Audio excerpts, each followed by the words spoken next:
I paid for my daughter's wedding, using up all my savings, but my son-in-law used this to humiliate me in front of 300 guests, mocking my sacrifice in his toast. I just smiled, holding back my anger. Suddenly, the groom's uncle almost choked when he heard my name and grabbed the microphone. What he said made my son-in-law cry and turned everything upside down. Before we continue, please subscribe to the channel and write in the comments what time it is where you are now. The coffee had gone cold 20 minutes ago, but I kept gripping the mug anyway. Blanche stood by my kitchen window, her designer heels clicking against the worn linoleum as she paced. Simon remained sprawled across my old recliner like he owned the place, his expensive watch catching the lamplight every time he gestured. "Dad, we need to talk about something important." Blanche's voice carried that forced sweetness she used when she wanted something big. Really big. I set down the mug, already bracing myself. "What's on your mind, sweetheart?" Simon leaned forward, that practiced smile spreading across his face. "Dad Hiram, we're counting on 50,000. This is our dream wedding." The words hit like a slap. $50,000! My monthly pension barely covered groceries and utilities. I felt my shoulders tense as I tried to process what they were asking. "Kids, I don't have that kind of money right now." Blanche whirled around, tears already forming in her eyes. "Dad, this is my one shot at a perfect wedding. Simon's family has connections. Important people are coming. I can't show up looking cheap." "Honey, I understand weddings are expensive, but 50,000. Other fathers would move mountains for their daughters." Simon's voice had turned cold, calculated. "My Uncle Donald always says a real man provides for his family's big moments." I watched my daughter's face crumble. She sank into the chair across from me, those crocodile tears flowing freely now. The same manipulation tactics she'd perfected as a teenager, except now she had backup. "Dad, if you really love me, you'll find a way. I've dreamed about this since I was little. Remember when I used to play dress-up in Mom's old wedding dress?" The mention of my late wife twisted something deep in my chest. Sarah would have wanted our daughter's happiness, but she also would have seen through this emotional blackmail in a heartbeat. "Blanche, you know I'd do anything for you, but I'm living on a teacher's pension. I've got maybe 30,000 in savings, and that's supposed to last me." "30,000 is a start," Simon interrupted, pulling out his phone and tapping at the screen. "You could take a loan for the rest. Banks love reliable pensioners." "Simon, I'm 65 years old. Taking on debt at my age is what loving fathers do." Blanche's voice cracked with practiced emotion. "Mom would have found a way. She always believed in making dreams come true." The room felt smaller suddenly, their expectations pressing against me from all sides. I looked at my daughter's tear-streaked face, at Simon's expectant stare, at the stack of unpaid bills sitting on my counter. I can try to figure something out." Blanche launched herself around the table, throwing her arms around my neck. "Oh, Dad, I knew you'd come through. You're the best father in the world." Simon stood straightening his jacket.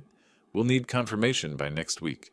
The venue requires a deposit, and the caterer won't hold our date without payment." They gathered their things quickly, Blanche chattering about flowers and photographers, while Simon checked messages on his phone. Within minutes they were gone, leaving only the lingering scent of her perfume and the weight of their expectations. I sat alone in my kitchen, staring at the calculator I'd pulled from the junk drawer. 30,000 in savings, 20,000 more needed. The numbers blurred together as I tried to make sense of what I'd just agreed to. Outside, their car engine faded into the distance, and the house settled into its familiar silence. I picked up the cold coffee mug, set it down again, then reached for the phone book to look up the number for First National Bank. My hands were shaking. After they left, the house felt smaller, like the walls had absorbed their demands and shrunk inward. I spread my financial papers across the kitchen table, bank statements, pension documents, the handful of bills that never seemed to get smaller. The calculator's green display stared back at me. $29,947.63. That was everything. I pressed the numbers again, hoping they'd change. They didn't. Sleep came in fragments that night. I'd doze off in my recliner, then jolt awake with calculations running through my head. 20,000 more, at my age. The bedroom felt too big without Sarah there to talk through problems with, so I stayed in the living room, watching infomercials sell miracle solutions to people like me. By morning, I'd made my decision. First National Bank downtown looked exactly the same as it had 30 years ago when I'd opened my first checking account. The marble floors still echoed footsteps. The brass fixtures still gleamed under fluorescent lights. I clutched my folder of documents and approached the customer service desk. I need to speak with someone about a personal loan. The young woman behind the counter smiled professionally. Of course, sir. Let me get you set up with Mr. Martinez in our lending department. Carlos Martinez looked younger than Blanche, with an easy smile and a firm handshake. His office was small but organized, family photos arranged neatly beside his computer monitor. What can I help you with today, Mr. Dunn? I need to borrow $20,000. The words came out steadier than I felt. It's for my daughter's wedding. He pulled up my account history, fingers tapping across the keyboard. I see you've been with us for quite a while. Your pension deposits are very consistent. What's the timeline for this loan? As soon as possible. They need the money within the week. Carlos nodded, making notes on a pad. With your credit score and payment history, we can definitely work something out. The interest rate will be 7.9%, and we can structure payments over 5 years to keep them manageable. 5 years. I'd be 70 when this was paid off, assuming I lived that long. But Blanche's face floated in my memory, those tears that had seemed so real. What would the monthly payments be? Approximately $405 per month.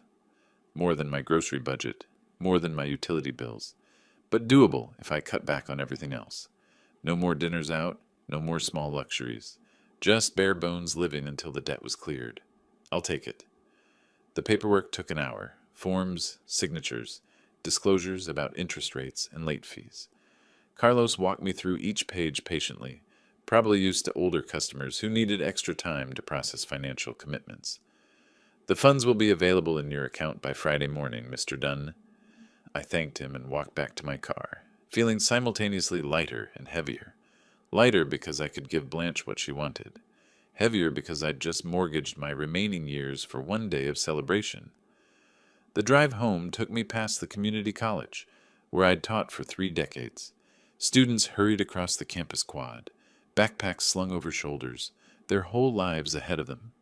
I'd been their age once, full of plans and dreams that seemed achievable.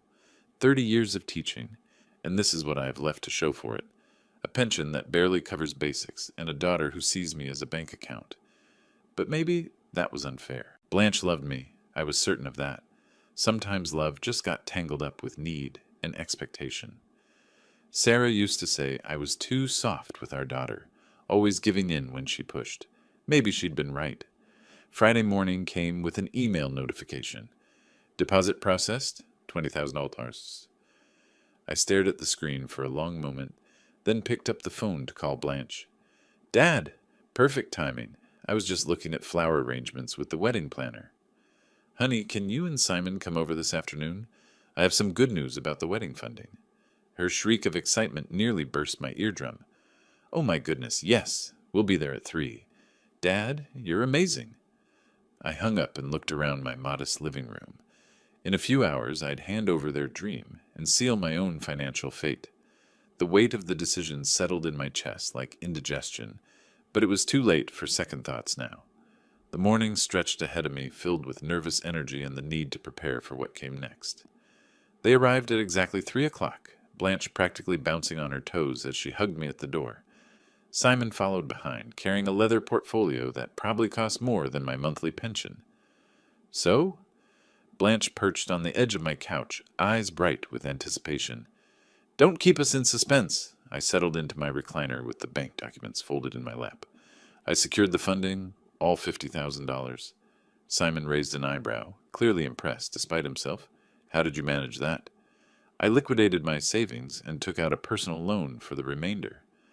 I tried to keep my voice casual, as if borrowing $20,000 at 65 was perfectly normal. The money will be available for your wedding expenses. Blanche launched herself at me again, tears of joy this time instead of manipulation. Dad, I can't believe you did this. We're going to have the most incredible wedding. Simon's whole family will be so impressed. There's one condition. The words came out quieter than I intended, but they both heard me clearly enough. Simon's expression shifted, wariness creeping into his eyes. What kind of condition? I want to invite someone who means a great deal to me, someone who should be there to share this moment.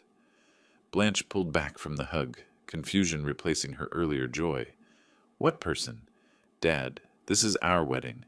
We've already finalized the guest list with the caterer. I understand, but this is important to me. Just one additional person. Simon leaned forward, his lawyer instincts kicking in. Listen, old man, you're paying, sure, but we decide who comes. That's how weddings work. Family and close friends only. This is family in a way. I kept my voice steady, though my heart was racing. Someone who's been part of my life for longer than either of you have been alive. Blanche stood up, pacing toward the window. Dad, don't be so selfish. This is supposed to be about Simon and me, not about whoever this mystery person is. I'm not asking for much. Just one seat at the reception, one place at a table that's already being paid for with my money. Money we're grateful for, Simon interjected, but that doesn't buy you control you don't have. Our wedding, our rules. The coldness in his voice hit me like a slap. I looked at my daughter, hoping to find some understanding there, but her face had hardened into familiar lines of stubbornness. Dad, we can't just add random people at the last minute. Do you have any idea how much coordination goes into seating arrangements? The caterer needs final numbers. The venue has capacity limits. One person won't. It's not about one person. Blanche's voice rose to a pitch I hadn't heard since her teenage years. It's about you trying to control our special day with your money. That's manipulative and selfish. The irony of being called manipulative after their performance 3 days ago wasn't lost on me. I felt something cold settle in my stomach as I watched them close ranks against me. Simon stood, straightening his expensive suit jacket. Here's what's going to happen. We'll take your generous gift and plan the wedding we want, with the guests we choose. If you can't handle that, maybe you shouldn't come at all. Simon? Blanche looked shocked for a moment. Then her expression softened into something worse. Pity. Dad, he didn't mean that. But you have to understand, this is our day. We can't have it disrupted by your personal agenda. I sat in my recliner, looking up at these two people I'd just mortgaged my future for and saw strangers, entitled Cold Strangers Who Viewed My Sacrifice as their due and my one small request as an unreasonable demand. I'm not asking for much, I repeated quietly. You're asking for something that isn't yours to ask for. Simon grabbed his portfolio and headed for the door. Come on, Blanche. We have vendor appointments to keep. Blanche hesitated for a moment, looking between us. For a second I thought she might choose her father over her fiancé. Then she picked up her purse and followed Simon toward the door. Dad, just think about what we said, okay? Don't make this harder than it needs to be. The front door closed behind them with a soft click that sounded like a vault ceiling shut. I sat in the sudden silence, surrounded by the echoes of their demands and the weight of their dismissal. $50,000, and I couldn't even invite one person to witness how it would be spent. The bank documents lay scattered on the floor where they'd fallen during the argument. I bent to gather them, my knees creaking with the effort. Outside, their car started and drove away, taking my money and my dignity with them. For the first time since Sarah's death, I felt truly alone. Simon stepped closer, his expensive cologne mixing with the stale air of my living room. You think your money gives you control over our special day? I remained seated, my hands gripping the arms of the recliner. I'm not asking for control, just one person who matters to me. Matters to you? Blanche's voice dripped with incredulity. What about what matters to us? To our future? Your future that I'm funding.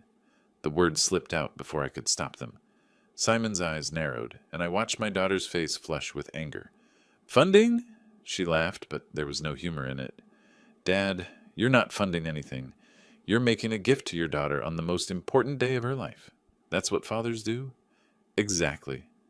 Simon crossed his arms, his wedding ring catching the lamplight. This isn't a business transaction, old man. This is family. Family. The word stung more than I expected.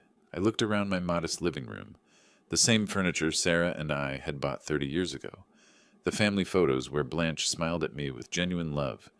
The coffee table scarred by years of family game nights. If this is family, I said quietly, then why can't I invite someone important to me? Blanche threw her hands up, pacing to the window again. Because it's not about you.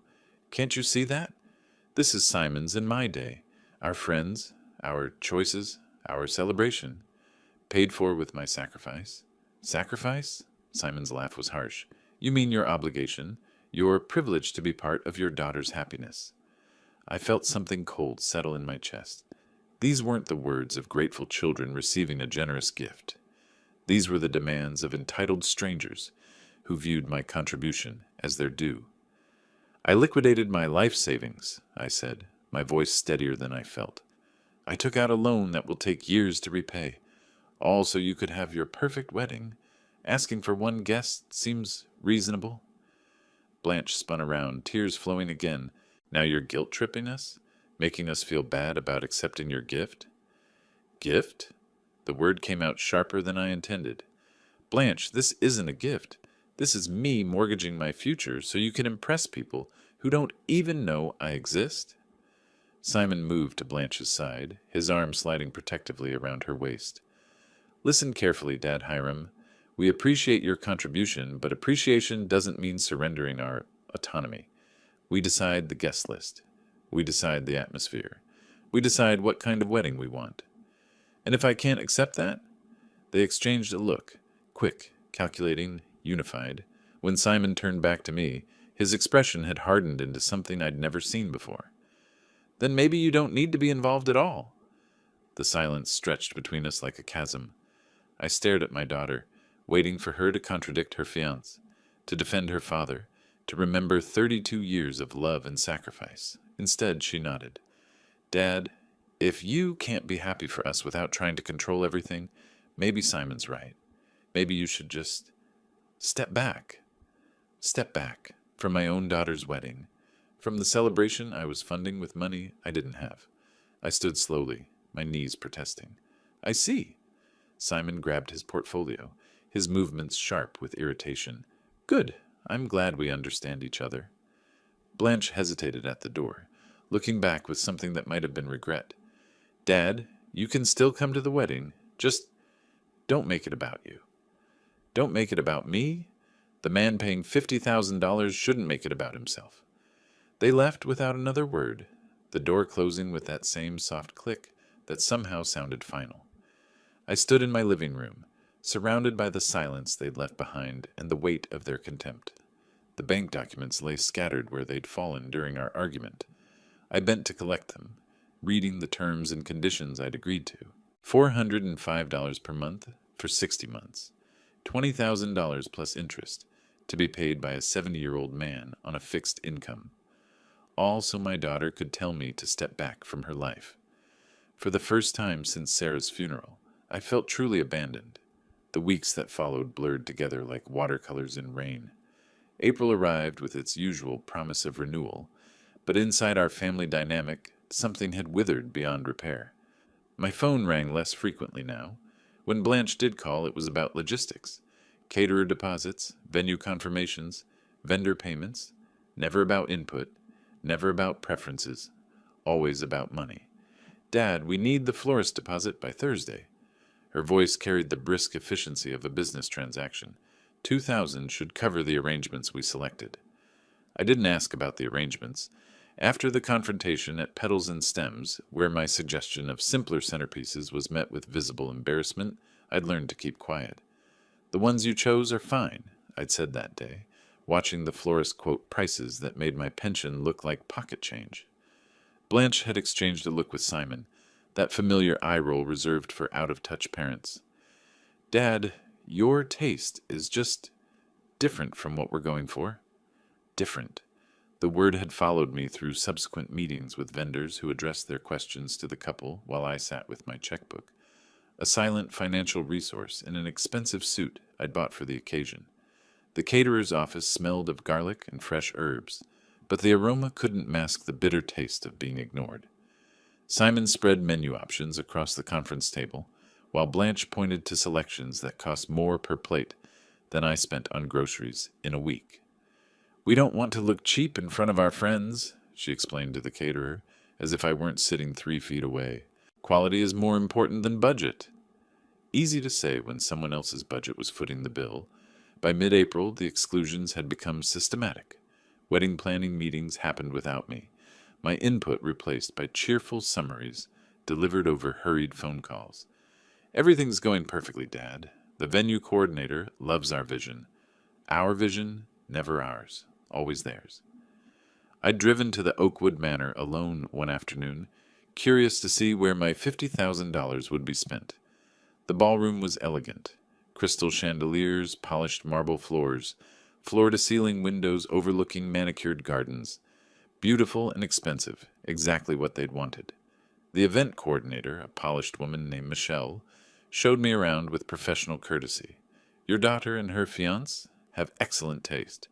This will be one of our most elegant celebrations this season.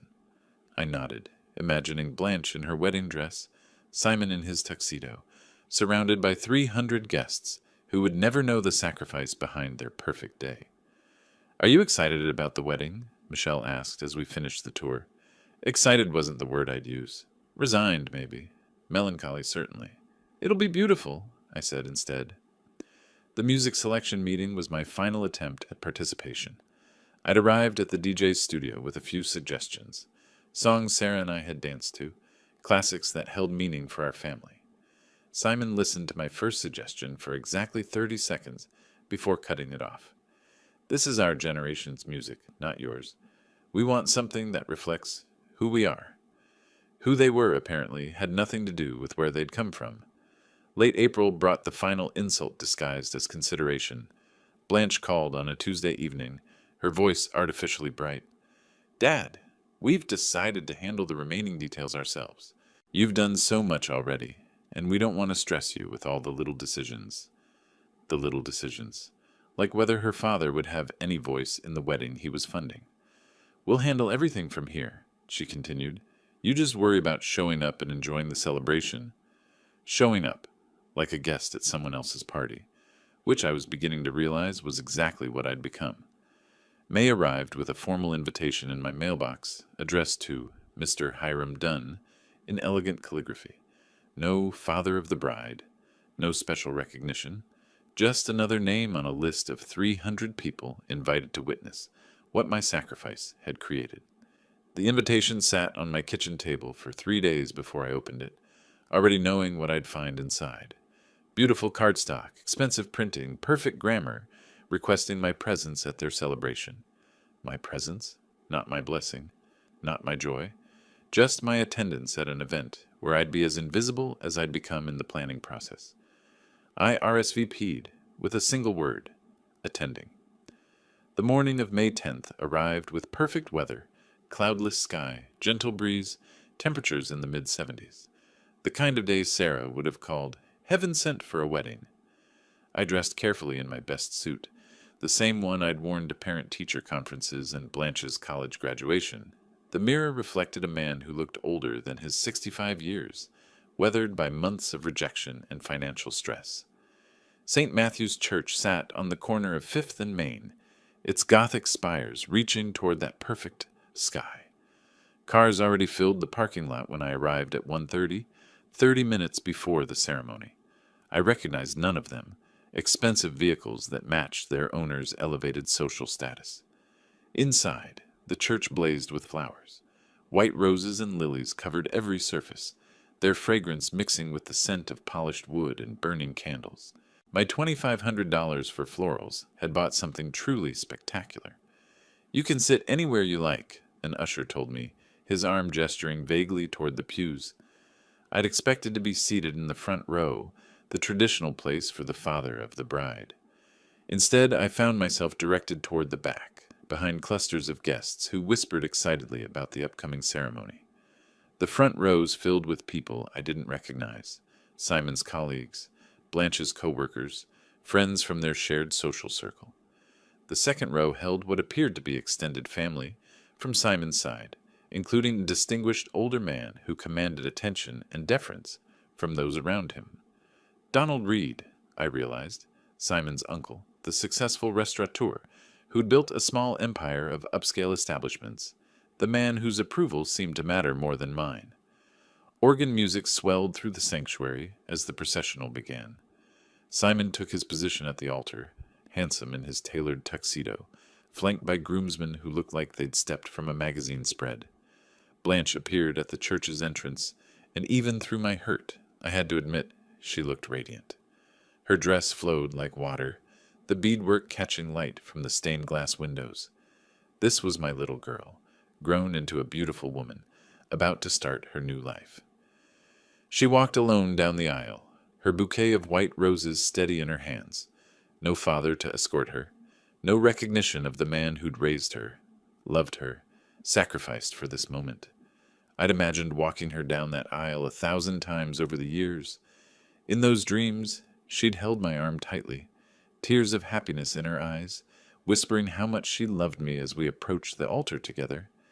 Instead, she passed my pew without acknowledgement, her focus entirely on Simon waiting at the altar. The ceremony itself was beautiful.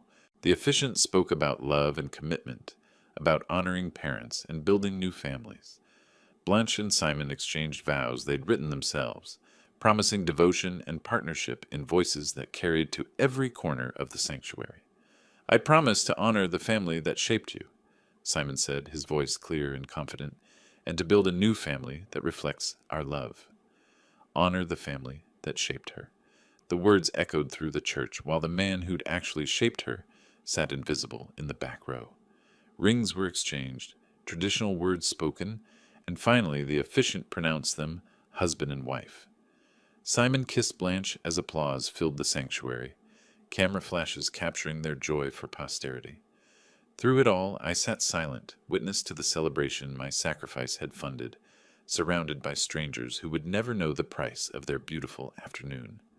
As the recessional began and the wedding party filed past, I caught Blanche's eye for just a moment. She smiled, bright, genuine, happy. But it wasn't meant for me. It was the radiant smile of a bride on her perfect day, shared with everyone and no one in particular. The guests began filing out, chattering about how lovely everything had been, how perfect the couple looked, how elegant the ceremony was. "Beautiful wedding," someone behind me said. They spared no expense. No expense indeed. I joined the crowd moving toward the church doors, where Blanche and Simon stood receiving congratulations. I could have joined the line, waited my turn to hug the bride and shake the groom's hand. Could have added my voice to the chorus of well-wishers praising their perfect day. Instead, I slipped out a side door and walked to my car, following the stream of traffic toward Oakwood Manor, where the reception would unfold. 300 guests celebrating love and new beginnings with premium food, top-shelf liquor, and live music. All of it paid for by a man who'd become a stranger at his own daughter's wedding. The drive to Oakwood Manor took 15 minutes, but felt like hours. I followed the procession of luxury cars through Columbus's historic district. My modest sedan lost among BMWs and Mercedes that belonged to people who'd never mortgaged their future for someone else's happiness. Oakwood Manor rose before us like something from a magazine spread. Limestone columns, manicured gardens, and crystal chandeliers visible through floor-to-ceiling windows. Every detail screamed expense, and every expense had my signature on it. Guests streamed through the grand entrance, their laughter echoing off marble floors as they moved toward the ballroom where cocktails awaited. I entered alone, watching clusters of friends and family gravitating naturally toward Blanche and Simon, who held court near the bar like royalty-receiving subjects. "Hiram!" Simon's voice carried across the room, artificially warm. "Come meet some of our friends." I approached the group reluctantly, recognizing the trap in his tone. Simon had his arm around Blanche's waist, both of them radiant in their wedding finery, surrounded by young professionals who looked like they'd stepped from a corporate recruitment brochure. "Everyone, this is my father-in-law." Simon's smile was too bright, too practiced. "A real hero. He took out a loan for our happiness." The group turned toward me with polite interest, their champagne glasses catching the chandelier light. A woman in a designer dress smiled warmly. "Really? That's so generous." "Yes," Simon continued, his voice carrying that edge I'd learned to recognize. He's really committed to making our dreams come true, aren't you, Hiram? The expectant faces around us waited for my response. I could feel the weight of their attention, the social pressure to play along with Simon's performance. I just want my daughter to be happy, I said quietly. Happy? Simon laughed, raising his glass. An expensive taste, apparently. But that's what credit is for, right? More laughter rippled through the group. Not malicious exactly, but each chuckle felt like a small blade. These people didn't understand the cruelty disguised as humor, the months of systematic humiliation that had led to this moment. Simon, Blanche murmured, but she didn't correct him. What? I'm celebrating your father's generosity. He turned back to the group, his audience captivated. Did you know he had to liquidate his entire savings for tonight? Talk about commitment. A man in an expensive suit whistled appreciatively. Wow, that's serious dedication. I felt heat rise in my cheeks. Around us the reception continued. Servers passing hors d'oeuvres that cost more than my weekly grocery budget. Musicians tuning instruments for entertainment I'd never requested. Flowers arranged in designs I'd never approved. Of course, Simon continued, emboldened by his audience's attention. He tried to set conditions at first. Wanted to control our guest list just because he was paying. Really? The woman seemed genuinely surprised. What kind of conditions? Simon's eyes glittered with malicious pleasure. Oh, he had some mystery person he wanted to invite, someone important to him, as if our wedding was about anyone except Blanche and me. The group murmured understanding, nodding along with Simon's version of events. They saw a reasonable groom protecting his wedding from an interfering father-in-law, not a son-in-law humiliating the man who'd sacrificed everything for their celebration. Well, said the man in the expensive suit, it sounds like you handled it perfectly.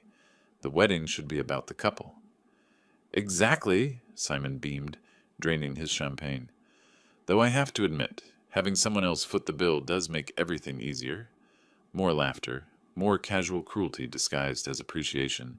I stood there, smile frozen on my face, enduring each comment like physical blows while trying to maintain whatever dignity I had left. Through the crowd, I spotted staff preparing for dinner service, arranging place cards at tables decorated with centerpieces that cost more than some people's monthly rent.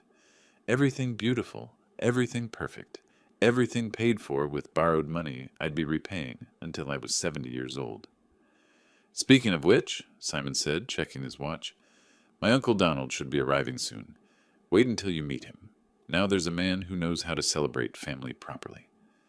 His uncle, the mysterious Donald Reed, I'd heard referenced but never met.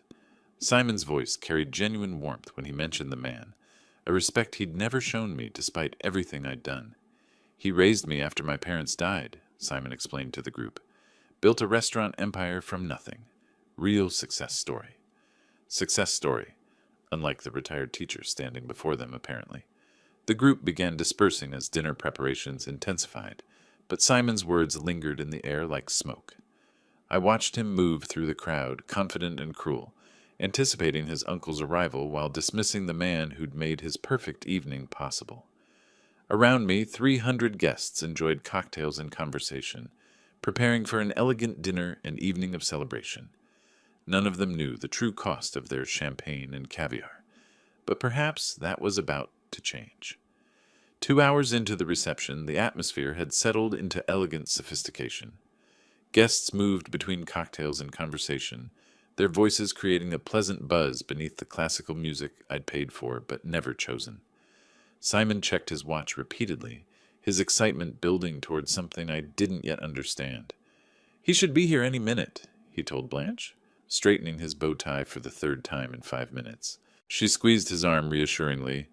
Uncle Don will love everything. How could he not? I stood near the edge of the ballroom, nursing a whiskey I couldn't really afford, and watching the social dynamics I'd funded but wasn't part of. The irony wasn't lost on me, invisible at my own expense. Then the room's energy shifted.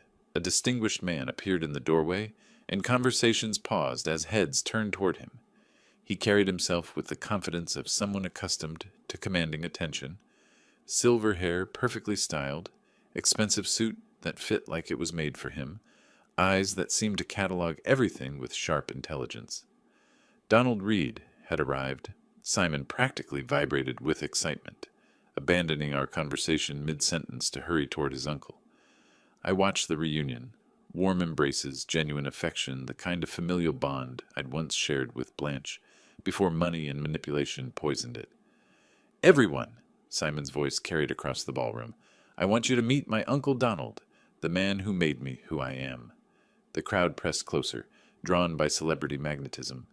Donald accepted the attention graciously, shaking hands and exchanging pleasantries with the ease of someone comfortable in social situations. "Simon, you've outdone yourself," Donald said, surveying the ballroom with appreciation. "This is magnificent." His voice carried authority earned through decades of business success.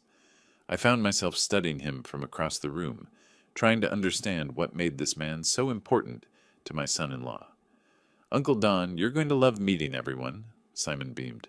"This is our dream wedding." "Dreams have a way of coming true when you work hard enough for them," Donald replied, though his eyes continued scanning the room with businessman's attention to detail. A woman near me whispered to her companion, "That's Donald Reed. He owns 5 restaurants in the city. Worth millions." Worth millions. No wonder Simon showed him the respect he'd never offered me. The crowd naturally organized itself around Donald, guests eager to introduce themselves to someone of his stature. He handled each interaction with practiced charm, asking thoughtful questions and remembering names with impressive facility. "Mr. Reed," gushed a young woman, "we've heard so much about you. What an honor to meet you." "The honor is mine," Donald replied smoothly. "Any friend of Simon and Blanche is family to me." Family. The word carried weight when he said it, genuine meaning behind the social pleasantry. I watched him interact with my daughter, polite, respectful, treating her with the dignity I'd once expected from her husband. Simon hovered nearby, basking in reflected glory. His uncle's presence transformed him from smug groom to eager nephew, desperate to prove himself worthy of such an impressive relative. "Uncle Don," Simon said, guiding him toward the center of the room, "let me tell you about some of the people here tonight. You'll appreciate this." I found myself moving closer, drawn despite myself to observe this family dynamic that clearly meant everything to Simon. Whatever Donald Reed represented to my son-in-law was powerful enough to make him seek approval he'd never needed from me. Donald's eyes swept across the reception, taking in details with businessman's precision. The expensive floral arrangements, the premium bar service, the elegant table settings, everything my credit cards had made possible. "This must have cost a fortune," he observed quietly to Simon. "Every penny worth it," Simon replied. "When you love someone, you spare no expense." No expense, as if he'd paid for any of it himself. I watched this interaction from my peripheral position, noting how Simon's entire demeanor changed in his uncle's presence.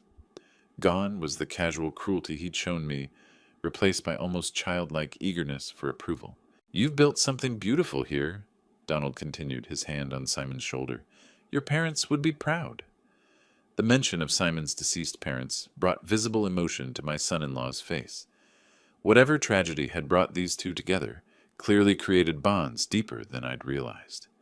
As the dinner hour approached, guests began moving toward their assigned tables. I found my place card at a table near the back, close enough to observe, far enough away to be forgotten. The seating arrangement told its own story about my position in this family hierarchy. Donald naturally sat at the head table with the bride and groom, holding court among the most important guests. From my distant table, I could see Simon's animated conversation, his gestures becoming more expansive as he told stories I couldn't hear but could imagine. The man who'd raised him commanded respect and attention Simon had never shown me. Whatever happened next would flow from that fundamental difference in how we were valued, and something told me the evening was about to become much more interesting.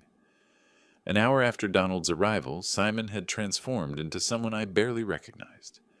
Gone was the calculated coldness he'd shown me for months, replaced by animated energy as he basked in his uncle's approval. The combination proved dangerous for everyone involved. "Uncle Don," Simon said, loud enough for surrounding tables to hear, "you know what's funny about tonight?" Donald was cutting into his filet mignon, the most expensive option on the menu I'd approved sight unseen. "What's that?" My father-in-law thinks he can set conditions just because he's footing the bill. Several guests at nearby tables turned toward the conversation, drawn by Simon's theatrical tone. I felt my stomach clench as I recognized the familiar setup for another round of public humiliation. Donald paused mid-chew. Conditions? Oh, yes, Simon's voice carried across the ballroom with disturbing enthusiasm. Poor Hiram over there, he gestured toward my distant table, wanted to control our guest list. Can you imagine? I gripped my whiskey glass tighter, watching Donald's expression shift to mild interest.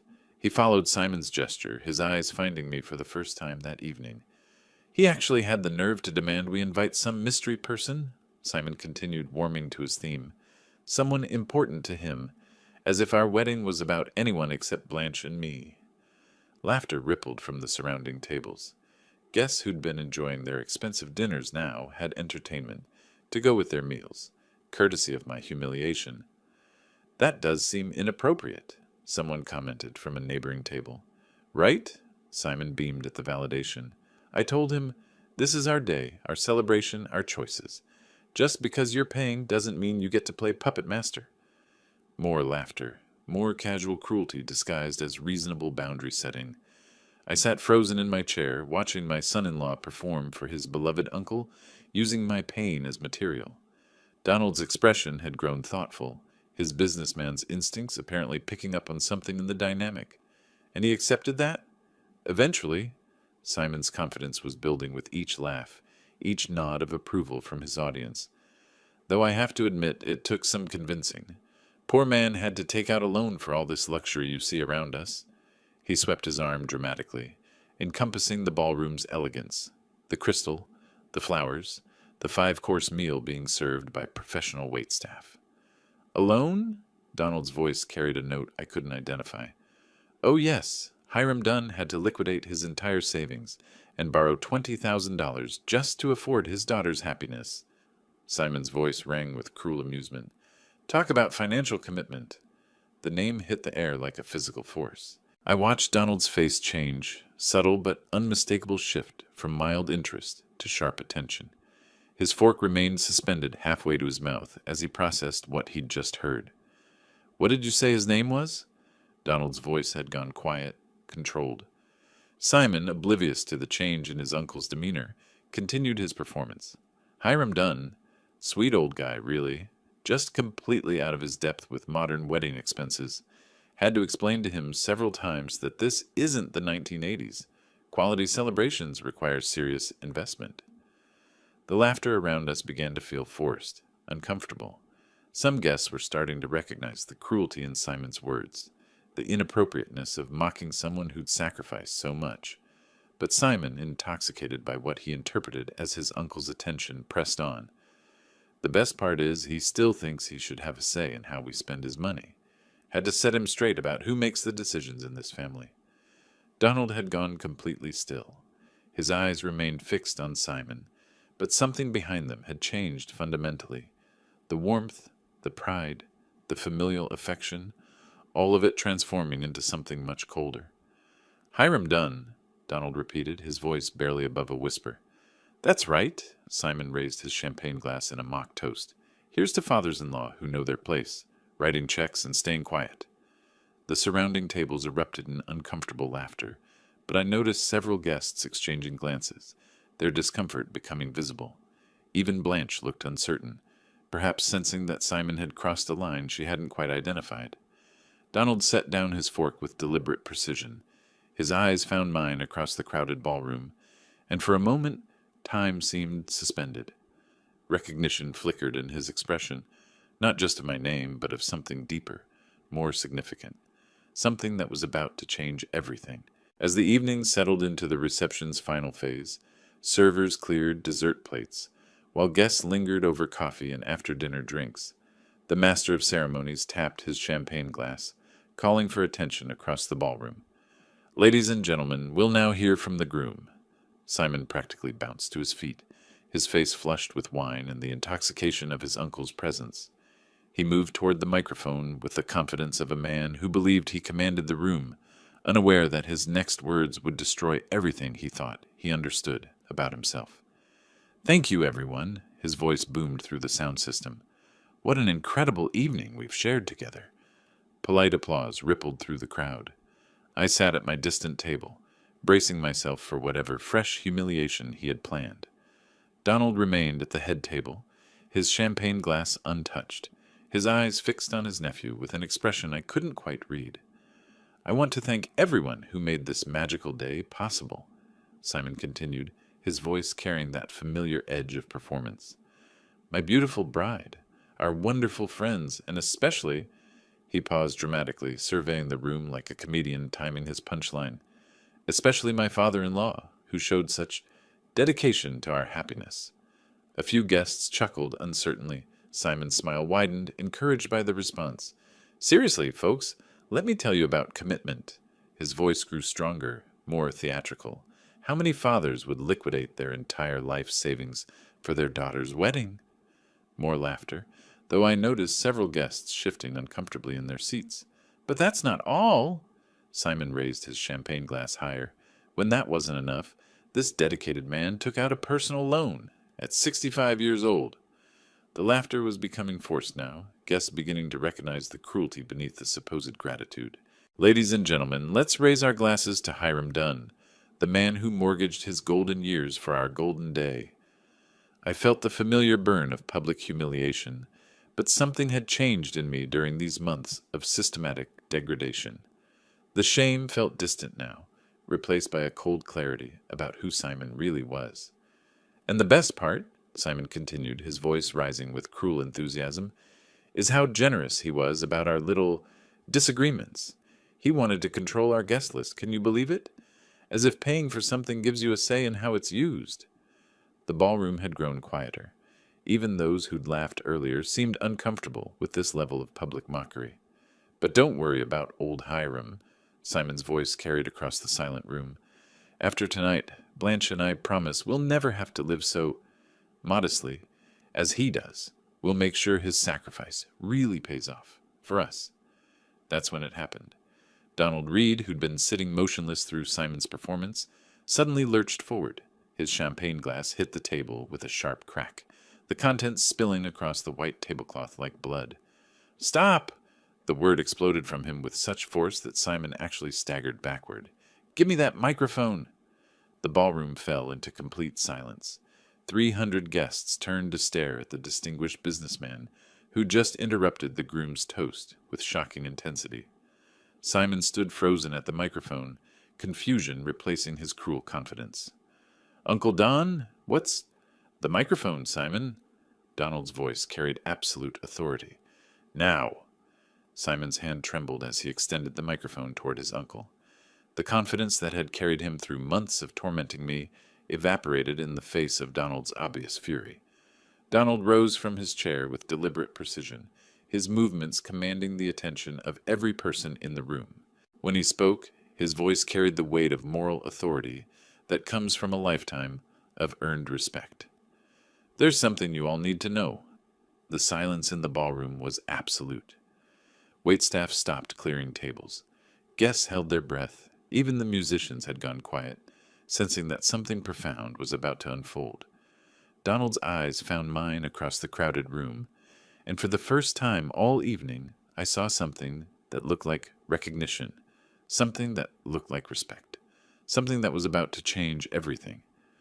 Donald held the microphone with steady hands, but I could see the emotion barely contained beneath his composed exterior. The ballroom remained frozen in anticipation, 300 guests sensing they were about to witness something extraordinary. 32 years ago, Donald began, his voice carrying clearly through the sound system, there was a terrible house fire on Maple Street in this very city. A few older guests nodded, remembering. I felt my stomach clench as memories I'd tried to forget came flooding back. The smell of smoke, the sound of sirens, a child's terrified crying. "A young father and mother died in that blaze," Donald continued, his eyes never leaving Simon's face. "They left behind a 2-year-old son, trapped on the second floor while flames consumed the staircase below." Simon's face had gone pale. Blanche reached for his hand, but he seemed frozen, unable to process what he was hearing. The fire department hadn't arrived yet. Neighbors stood watching helplessly as the house burned, knowing a child was inside but unable to reach him.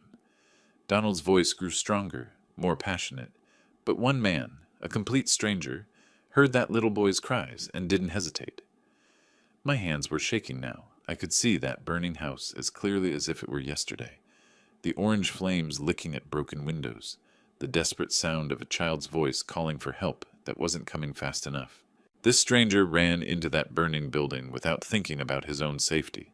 He fought through smoke and flames, found that terrified child, and carried him to safety just minutes before the roof collapsed. Murmurs rippled through the crowd. Several people turned to look at me, beginning to understand where this story was heading. That stranger suffered severe burns on his hands and arms. Donald continued, his voice thick with emotion. He spent 3 days in the hospital. When he was discharged, he asked only that the child be placed with family who would love him. Simon was staring at his uncle now, recognition dawning in his eyes like a terrible sunrise. That 2-year-old boy grew up to become a successful man, surrounded by people who cared about him, never knowing the name of the hero who saved his life. Donald's voice broke slightly. That child was you, Simon. The words hit the ballroom like a physical force. Gasps echoed from multiple tables. Simon's champagne glass slipped from his fingers, shattering on the marble floor. "And that hero," Donald said, his eyes finding mine again across the room. "The man who ran into a burning building to save a stranger's child, who asked for nothing in return, who spent 32 years never mentioning his courage, is Hiram Dunn." The silence that followed was deafening. Simon stood frozen at his table, his face cycling through confusion, recognition, and dawning horror. Blanche had covered her mouth with both hands, tears streaming down her cheeks. I sat in my chair, feeling the weight of 300 pairs of eyes, remembering that night when I'd simply done what anyone would do, what I'd hoped someone would do if my own child were in danger. "I had no idea," I said quietly, but the microphone picked up my words. "I never knew that little boy was you, Simon." Simon's legs gave out. He collapsed into his chair, his head in his hands, shoulders shaking with what I realized were sobs. 32 years, Donald continued, his voice now carrying the full weight of moral judgment. 32 years this man has carried the scars of saving your life.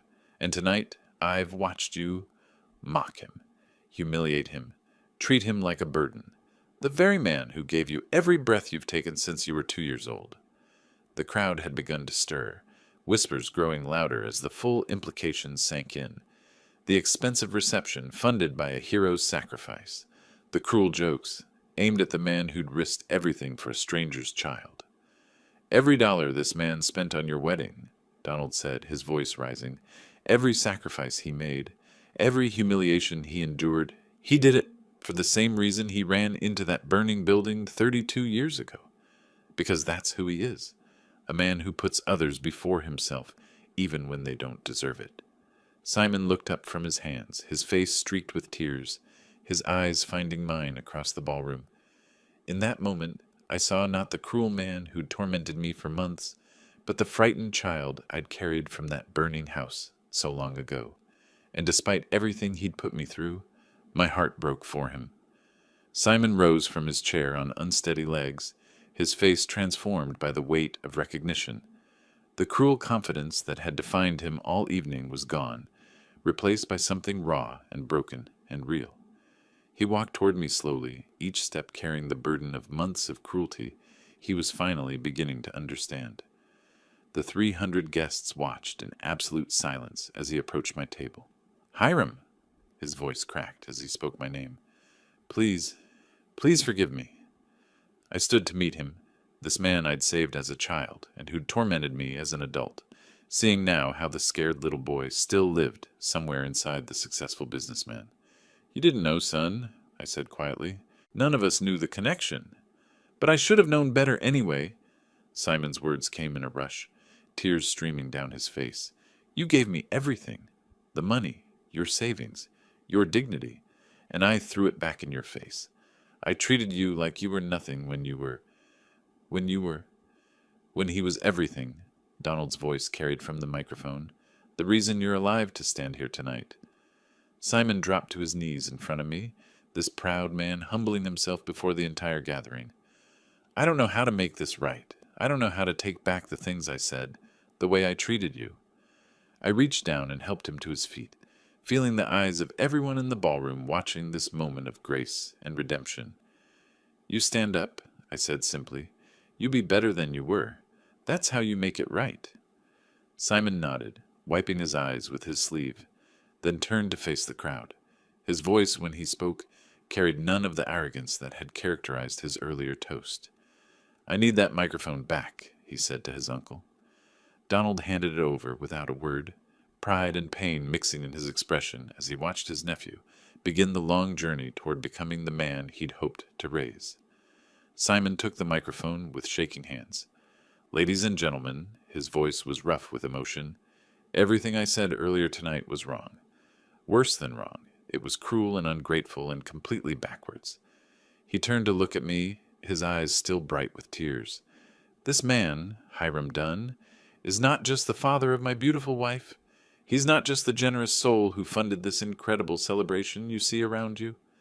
Simon's voice grew stronger as he spoke, finding his footing in this new reality. He's the reason I'm standing here tonight at all. 32 years ago, when I was just a baby, he risked his life to save mine. He ran into a burning building and pulled me to safety, carrying burns and scars he bears to this day. Murmurs of amazement rippled through the crowd. Several guests had begun to applaud, but Simon held up his hand. And how did I repay this heroism? By spending months treating him like he was beneath me, by mocking his sacrifice, by humiliating him publicly, by making him feel small and unwanted at his own daughter's wedding. His voice broke again, but he pressed on. The man who saved my life had to take out a loan to pay for my dream wedding, and I thanked him by treating him like a joke. Simon turned toward me again, his voice carrying across the ballroom with new strength. But that ends tonight, right here, right now. He raised his champagne glass, which someone had quietly refilled during the revelation. Ladies and gentlemen, raise your glasses. Not to me, not to my new wife, not to our happiness. 300 guests lifted their glasses as one, the crystal catching the chandelier, light like stars. Raise your glasses to Hiram Dunn. Simon's voice rang with genuine emotion, the man who gave me life, not once, but twice. Once when he pulled me from that burning house, and again tonight when he showed me what true grace looks like by forgiving someone who didn't deserve it. To Hiram! The cry rose from every corner of the ballroom, thunderous applause following as 300 guests rose to their feet in recognition of heroism that had taken 3 decades to be properly acknowledged. I stood there, overwhelmed by the sudden reversal, surrounded by the same people who'd watched my humiliation now celebrating my vindication. But the real gift wasn't their applause. It was seeing my daughter's face, shining with new understanding and pride in her father. Blanche made her way through the crowd to me, tears streaming down her cheeks. "Dad," she whispered, "I'm so sorry. I'm so proud of you. I love you." As I held my daughter close, surrounded by the celebration my sacrifice had created, but finally invited to truly enjoy, I realized that sometimes the longest roads lead to the most meaningful destinations. The last toast of the evening belonged to truth, justice, and the quiet power of doing what's right, even when no one is watching, even when it costs everything, even when it takes 32 years to be recognized. But it's always worth the wait. If you liked this story, please like this video, subscribe to the channel, and share your impressions of this story in the comments. To listen to the next story, click on the box on the left. Thank you for watching.